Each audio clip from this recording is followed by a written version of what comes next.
Assalamualaikum warahmatullahi wabarakatuh.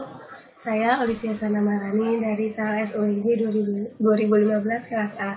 Di sini saya akan mempresentasikan tentang membangun komunikasi yang efektif.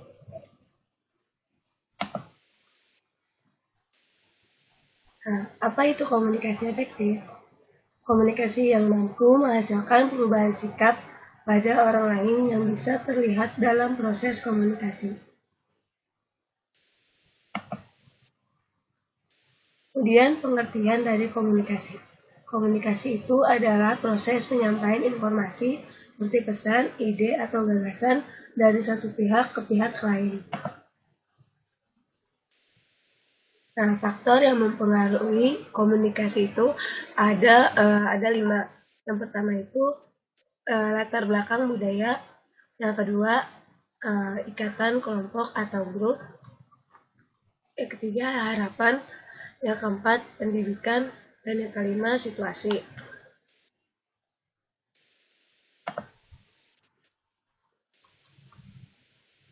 Kemudian unsur-unsur komunikasi itu ada yang pertama komunikator, kedua komunikan, yang ketiga media, yang keempat pesan, dan yang kelima tanggapan.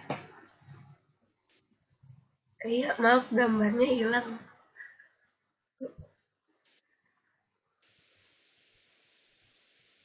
Nah, tujuan komunikasi yang efektif itu ada 2. Yang pertama itu tujuannya itu memberi kemudahan dalam memahami pesan yang disampaikan antara si pemberi informasi dan si penerima informasi. Kemudian yang kedua itu agar informasi dan umpan balik atau feedbacknya itu dapat seimbang dan dapat melatih penggunaan bahasa nonverbal secara baik. Nah, ini fungsi komunikasi yang efektif. Gambarnya hilang, nggak tahu dari sana dulu. Ini saya ingin aja. Pertama itu fungsi informasi, yang kedua itu fungsi ekspresi, yang ketiga fungsi kontrol, yang keempat fungsi ekonomi, dan yang kelima fungsi sosial.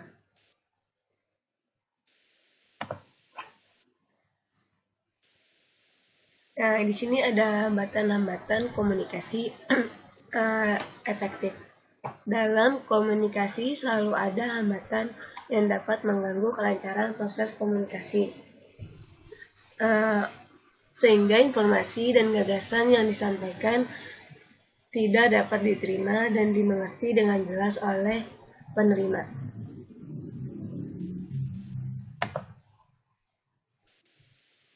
Di sini menurut Ron Ladwell dan Fergus Penton, hambatan yang menyebabkan komunikasi tidak efektif itu ada 7.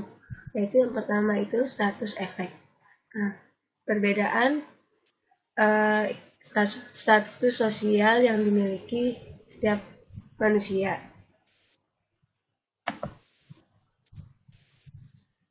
Kemudian yang kedua, semantic problems. Faktor semantik menyangkut bahasa yang dipergunakan komunikator sebagai alat untuk menyalurkan pikiran dan perasaannya kepada komunikan.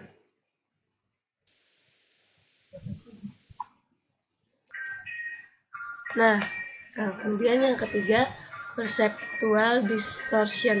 Perceptual distortion dapat disebabkan karena perbedaan cara pandang yang sempit pada diri sendiri dan perbedaan cara berpikir serta cara mengerti yang sempit terhadap orang lain.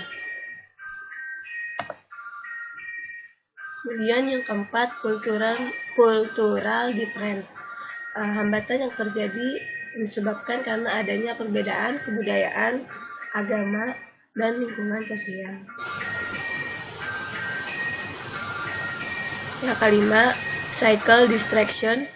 Hambatan ini terjadi disebabkan oleh gangguan lingkungan fisik terhadap proses berlangsungnya komunikasi. Kemudian yang keenam, poor choice of communication channel. Itu adanya gangguan yang disebabkan pada media yang digunakan dalam berkomunikasi. Yang ketujuh, no feedback atau umpan balik. Hambatan tersebut itu seseorang sender mengirimkan pesan kepada receiver atau penerima, tetapi tidak direspon dan tanggapan dari penerima, maka terjadi komunikasi satu arah itu sia-sia. Langkah-langkah strategi yang efektif.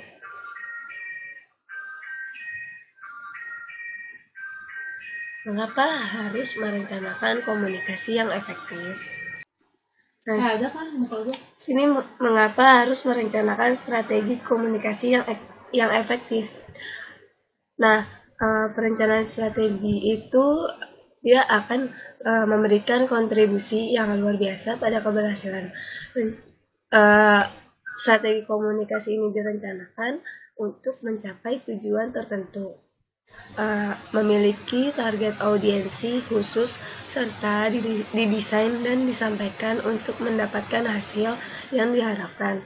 Strategi ini bisa berubah oleh aturan, praktik, organisasi, atau perilaku individu. Perlunya rencana strategi komunikasi ini, komunikasi merupakan bagian dari keseluruhan proses implementasi. Komunikasi ini harusnya direncanakan secara strategis, namun di tahap awal pada praktiknya banyak yang kurang begitu memperhatikan. Nah, di sini tuh ada perbedaan besar antara komunikasi yang direncanakan secara strategis dan yang tidak strategis itu adalah pertama, target audiensi serta pesan akan terklarifikasi sebelum memutuskan media apa yang dipilih untuk menyampaikan pesan komunikasi. Nah, yang kedua itu individu yang kreatif akan merencanakan untuk bisa mencapai hasil yang diharapkan. Dan terus yang ketiga, Anda bisa lebih fokus pada audiensi, pesan, dan isi. Nah, kemudian yang keempat, media dipertimbangkan sebagai alat untuk mencapai tujuan.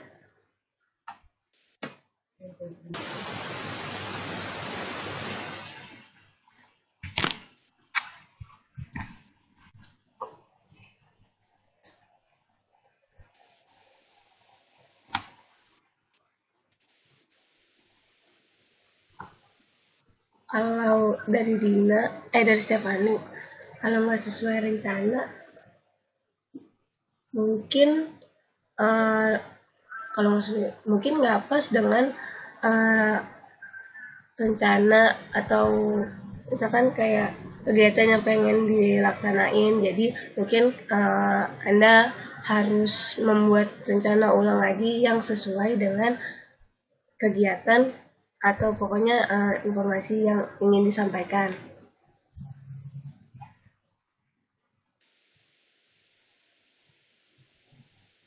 Kemudian ini ada 10 langkah perencanaan komunikasi strategis.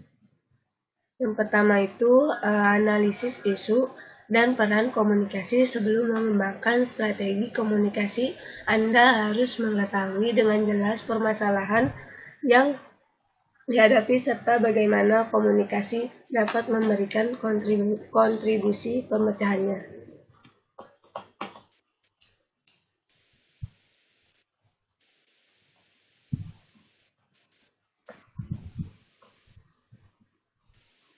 Kemudian yang kedua, memilih target audiensi dan pihak terkait.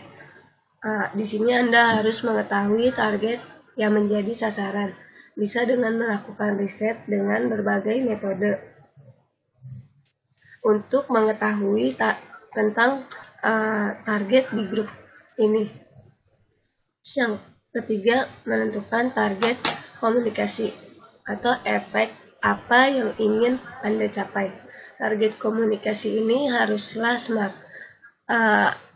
dalam kurung itu spesifik, measurable, acceptable, realistic, dan time relate.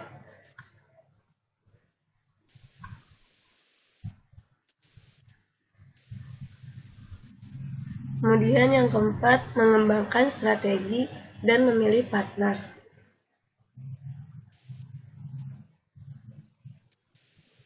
Nah, strategi dapat mengembangkan bagaimana organisasi Anda berusaha mencapai target komunikasi.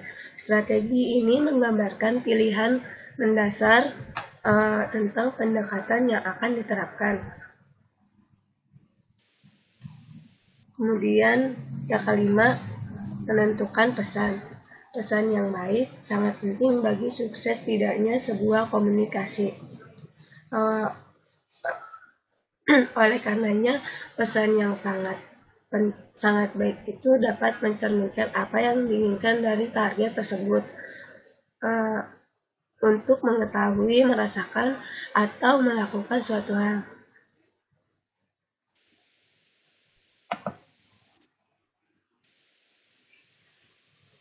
Kemudian yang keenam, menentukan alat komunikasi. Alat komunikasi ini memiliki efek yang kuat pada efektivitas komunikasi yang berkaitan dengan target tersebut.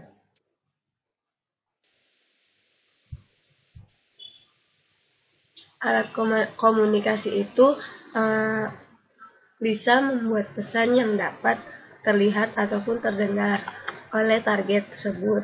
Alat komunikasi itu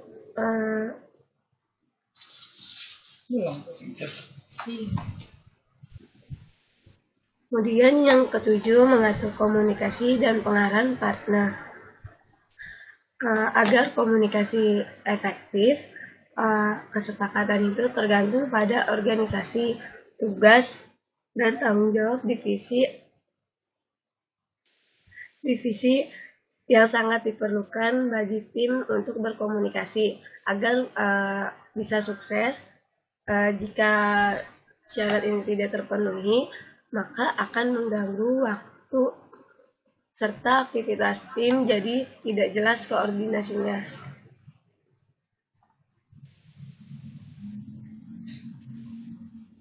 Kemudian yang ke-8, perencanaan aktivitas. Perlu mengembangkan rencana kegiatan untuk merealisasikan komunikasi.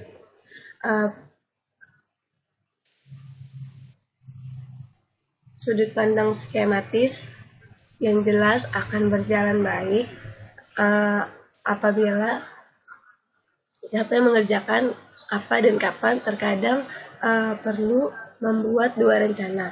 1 untuk aktivitas, persiapan komunikasi, 1 lagi untuk tahap pelaksanaan komunikasi. Kemudian yang ke-9, anggaran komunikasi.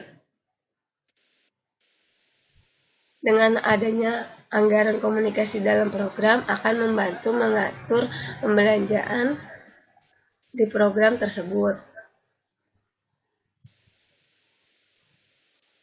Kemudian yang ke-10, pengawasan dan evaluasi. Evaluasi bertujuan untuk mengakses hasil komunikasi selama persiapan, pembaharuan, dan implementasinya. Nah, ini ada yang bertanya, Stefani, kalau dari 10 poin tersebut gak ada gimana? Ya, komunikasi itu tidak bisa berjalan secara efektif. Jadi mungkin nanti ada yang terhambat, atau mungkin nanti komunikasinya pokoknya jadi nggak terarah.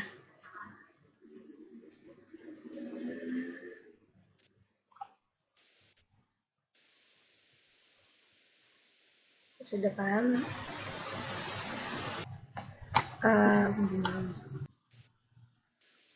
Baik, saya rasa cukup presentasi dari saya.